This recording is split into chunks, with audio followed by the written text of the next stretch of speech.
দোষ দেখলে এটা আমি গোপন রাখবো। কি করব? আনলেস ইউ আর এ জাজ, আপনি বিচারক, আপনার কাছে আসছে, তখন আপনি বিচার করবেন। কিন্তু এমনি এমনি আপনি জাজমেন্টাল হতে পারবেন না। You can not jump to the conclusion, একটা কিছু আন্দাজে বলে ফেলতে পারবেন না। এই দায়িত্ব আপনাকে দেয়া হয়নি। ইসলামে ব্যভিচারের মতো কোনো বিষয় দেখলেও আপনি বলতে পারবেন না। ব্যভিচার, অ্যাডাল্ট্রি, ফর্নিকেশন, জিনা, এগুলো দেখলে আপনি বলতে পারবেন না। বললে চারজন নিয়ে বলতে হবে একসাথে। আপনি তিনজন যে যদি কাজের কাছে বলেন যে এই ছেলে আর মেয়েকে আমি অপকর্ম করতে দেখছি, কাজী তিনজনকে নিয়ে আগে 80 টাকা করে বেত মারবে পিঠে। তো করে দেখতে বলছে কে? তোমাদেরকে এই কাজ অবজার্ভ করতে বলেছে কে? কারণ তিনজন মিলে এই উইটনেস হবে না। চারজন উইটনেস যদি থাকে তাইলে তাও আমরা দেখছি বললে হবে না, তারপরও মায়ের আরো রলি আমি বলি, চারজন এসে যদি বলে যে আমি একজন নারী একজন পুরুষকে নেকেড অবস্থায় এই ঘরে প্রবেশ করতে দেখছি, তারপর কাজে নিয়ে এই চারজনের আশীর্বাদ দিবে, এতেও প্রমাণিত হয় নাই।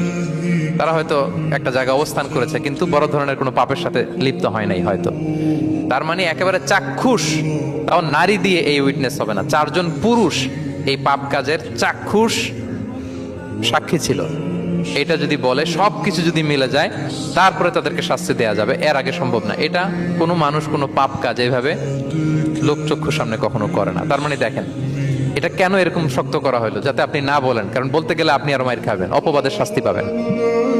ইফকের শাস্তি। ইসলাম কিভাবে মানুষের প্রাইভেসিকে হেফাজত করে? কেউ কোন একটা মানুষ হয়তো কখনো শয়তানের ওয়াসওয়াসায়, নফসের তাড়নায়, বন্ধুর পাল্লায় পড়ে কোনোভাবে সে পাপে জড়িয়ে পড়েছে, আপনি এটাকে ইস্যু বানাচ্ছেন। কিন্তু এমন হতে পারে ওই পাপের পরে সে এমন ভাবে তওবা করেছে, এমন ভাবে ফিরে এসেছে, এমন ভাবে প্র্যাকটিসিং হয়েছে যে সে ভালো কাজ দিয়ে আপনাকেও ছাড়িয়ে গেছে। আপনি আটকায় যাবেন কিন্তু কিয়ামতের দিন ও আটকাবে না। এরকম হতে পারে কি পারে না? তো ওর পিছনে লাগছেন কেন আপনি? আপনি আপনার ইস্যু দেখেন, আপনি কতটা প্র্যাকটিসিং হতে পেরেছেন, আপনি কতটা শুদ্ধাচার আনতে পেরেছেন আপনার জীবনে, সেটা দেখতে হবে। এজন্য খবরদার, ওয়ালা তাজাসসু, গোয়েন্দাগিরি করো না, কারো প্রাইভেট বিষয় নিয়ে নাক গলাতে চেয়েও না। সুবহানাল্লাহ, হোয়াট এ রিলিজিয়ান!